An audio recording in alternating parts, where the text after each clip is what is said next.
Mi historia paranormal 2. No sé cómo empezar esta historia.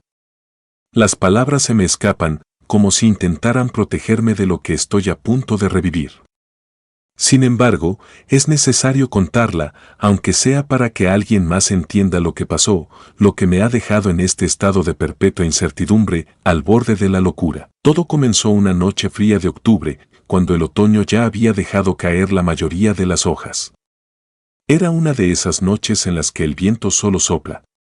Yo vivía solo en una casa antigua en las afueras de un pequeño pueblo. Siempre había sido un lugar tranquilo, casi pacífico, el tipo de lugar donde uno va a encontrar paz lejos del bullicio de la ciudad. Pero esa noche, la paz se sintió como una ilusión frágil, una capa delgada que estaba a punto de romperse y revelar algo mucho más siniestro. Recuerdo que estaba sentado en mi viejo sillón, con una taza de té humeante en la mano, intentando concentrarme en un libro. Pero por alguna razón, no podía dejar de mirar por la ventana. La luz de la luna, pálida y fría, se filtraba a través de las ramas de los árboles, proyectando sombras inquietantes sobre el césped. Había algo en esas sombras, algo que no podía identificar, pero que me causaba una sensación de desasosiego que iba creciendo con cada minuto que pasaba. Era como si algo estuviera allí, justo en el límite de mi visión, esperando a que me diera cuenta de su presencia. El primer signo de que algo no estaba bien fue un sonido. Al principio, pensé que era el viento, pero pronto me di cuenta de que era algo más. Era un susurro, apenas audible, pero inconfundible. Parecía venir de todas partes y de ninguna a la vez, como si las paredes mismas estuvieran susurrando un secreto que no debía escuchar. Dejé el libro a un lado, sintiendo un nudo formarse en mi estómago, y me levanté con una sensación de aprensión que no podía sacudir. El susurro se hacía más fuerte, más insistente, como si algo estuviera acercándose, algo que no podía ver pero que sabía que estaba ahí, acechando en las sombras. Caminé hacia la ventana, sintiendo que mis pies pesaban como el plomo, y miré hacia afuera. El jardín, que siempre había sido un lugar de calma, estaba sumido en una oscuridad inquietante. Fue entonces cuando lo vi. Una figura, alta y delgada, de pie al borde de los árboles. No podía distinguir su rostro, pero sabía que estaba mirándome. Mi corazón comenzó a latir con fuerza, y un sudor frío cubrió mi frente. Quería moverme, cerrar las cortinas y alejarme de esa visión, pero no pude. Algo me mantenía inmóvil, como si esa figura tuviera un control invisible sobre mí, una fuerza que me anclaba al suelo mientras mis pensamientos se desbordaban en un torbellino de terror. El susurro se convirtió en un murmullo constante, un sonido que resonaba en mis oídos y vibraba en mi pecho, como si viniera de dentro de mí.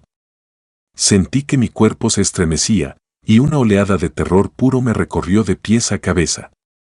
Nunca había sentido algo así. Era un miedo que no se parecía a nada que hubiera experimentado antes, un miedo primitivo, visceral, que me paralizaba y me hacía sentir completamente indefenso. Finalmente, la figura comenzó a moverse, deslizándose hacia la casa con una lentitud casi deliberada, como un cazador seguro de su presa. Fue entonces cuando mi cuerpo respondió al instinto de supervivencia. Cerré de golpe las cortinas y retrocedí, tropezando con el sillón y cayendo al suelo con un ruido sordo. El murmullo cesó de repente, dejándome en un silencio ensordecedor. Me quedé allí, en el suelo, con la respiración agitada y el corazón a punto de estallar, como si cada latido fuera una cuenta regresiva hacia un final inevitable. No sé cuánto tiempo pasó, pero cada segundo me parecía una eternidad, cada tic del reloj era como un eco de mi propio pavor. Cuando finalmente reuní el valor para levantarme, me dirigí a la puerta y la aseguré con todas las cerraduras que tenía a mi disposición. Mi mente intentaba desesperadamente encontrar una explicación lógica, pero no podía. Aquella figura, aquel susurro, no eran cosas que pudiera racionalizar. Sabía que había algo en esa oscuridad que no pertenecía a este mundo, algo que había venido por mí, algo que no podía ser razonado ni explicado. Esa noche no dormí. Me quedé sentado en el sillón, con las luces encendidas, esperando que el amanecer trajera consigo algo de paz, algún alivio para el tormento que estaba viviendo. pero cuando el sol finalmente salió, la sensación de peligro no desapareció. Sabía que esa figura no era una simple ilusión y que volvería. Lo sentía en lo más profundo de mi ser, como una certeza ineludible. Los días siguientes fueron una tortura. Esa sensación constante de ser observado, de estar bajo la mirada de algo que no podía ver pero que sabía que estaba ahí. Mis nervios estaban al borde del colapso, y mi salud comenzó a deteriorarse rápidamente. No podía comer, no podía dormir, y cada sonido, por insignificante que fuera, me hacía saltar. Mis amigos comenzaron a preocuparse, pero ¿cómo podía explicarles lo que estaba pasando? Ellos no lo entenderían, y temía que me tomaran por loco, que pensaran que estaba perdiendo la razón. Pero lo que estaba experimentando era real, tan real como el aire que respiraba, tan real como el miedo que me consumía. Una noche, después de semanas de esta agonía, decidí que tenía que enfrentar lo que fuera que estuviera allá. No podía seguir viviendo con ese miedo que me estaba devorando desde dentro, como una enfermedad insidiosa. Me armé con una linterna y un cuchillo de cocina, el único objeto que parecía ofrecerme alguna seguridad en medio de tanto caos, y me preparé para lo que fuera. Esa noche, esperé.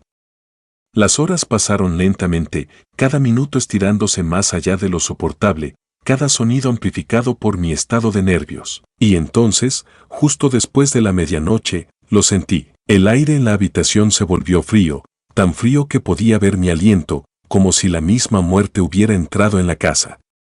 Las sombras en las paredes comenzaron a moverse de nuevo, y el susurro regresó, más fuerte que nunca, un coro de voces que parecían provenir de lo más profundo de un abismo. Me levanté, temblando, pero decidido a enfrentar lo que fuera que estuviera en mi casa. La linterna temblaba en mi mano mientras me dirigía hacia la ventana. Abrí las cortinas de golpe, y allí estaba, la figura, más cerca que nunca, tan cerca que podía ver sus ojos. No había nada humano en esos ojos. Eran vacíos, llenos de una oscuridad que parecía devorar todo a su alrededor, como si no tuvieran fondo, como si fueran puertas abiertas a un vacío infinito. Quise gritar, pero mi voz quedó atrapada en mi garganta, convertida en un nudo de terror que no podía desatar. El susurro se convirtió en un grito dentro de mi cabeza, un grito que no podía soportar, que resonaba en mis pensamientos como un eco interminable. No recuerdo cómo terminé en el suelo, con la linterna apagada y el cuchillo lejos de mi alcance. La figura estaba junto a mí, su sombra envolviéndome como un manto de terror. Podía sentir su presencia, fría y opresiva, como si su mera existencia fuera un peso insoportable que amenazaba con aplastarme. Entonces, en un acto desesperado, cerré los ojos y grité con todas mis fuerzas, un grito que salió desde lo más profundo de mi ser, un grito que llevaba consigo todo el miedo, toda la desesperación que había estado acumulando. Cuando los abrí de nuevo, la figura había desaparecido. La habitación había vuelto a su estado normal, pero nada en mi interior se sentía normal. Desde esa noche, mi vida ha sido muy difícil. La figura no ha vuelto, pero su presencia es algo que siento cada día, en cada sombra que se alarga demasiado, en cada susurro del viento que suena como una voz conocida. Ya no soy el mismo, y no sé si alguna vez podré volver a serlo. Las noches son interminables, y el sueño me elude como si fuera un extraño en mi propia vida. Vivo en un estado de alerta constante, esperando el momento en que esa figura regrese para reclamar lo que sea que haya venido a buscar. Escribo esto porque siento que quizá, al contar mi historia, pueda encontrar algo de paz, o al menos, hacer que alguien más entienda lo que es vivir con un miedo que nunca desaparece, un miedo que se convierte en parte de ti, que se incrusta en tu alma como una espina que no puedes sacar. He estado pensando que sería mejor mudarme a otro lugar y creo fielmente que será lo mejor. Tengo listas varias cosas y espero nunca volver.